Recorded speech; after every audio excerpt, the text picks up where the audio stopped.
And that night, take a breath. And that night she gathered us 6 kids together in the living room, and she said something to me that was so important. She looked at us all and she said, I want you all to know that a white man murdered your father, not the white race, a white man. And I, to this day now, believe there is nothing unforgivable.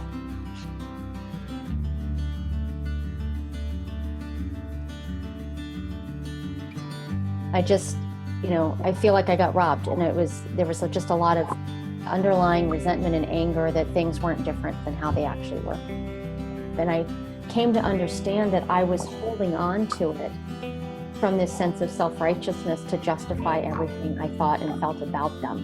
And so for me, forgiveness is not about forgetting, because that stuff still all happened to me, but it was about, I'm no longer going to hold it against them.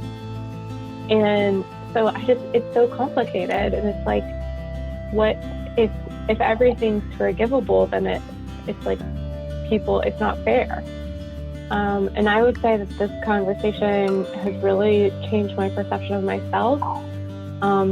I knew that I tended to be a grudge holder, but I guess I never really thought about how much that was holding me back personally and how much I haven't forgiven.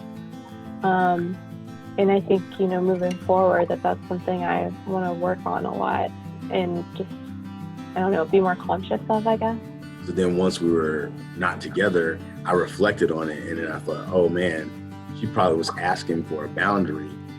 And I didn't know how to give it to her because I wanted to be a forgiving person. But in retrospect, she was communicating something to me. I just didn't know how to hear it. I guess what I've been particularly mindful of during this conversation is what a strong container the living room conversation framework created for a shared sense of trust. And for people who who are watching this on video, just wanted to say that if you have space and you have the desire to express yourself, you can always do an LRC, and it's open source. Go to the livingroomconversations.org and have a conversation.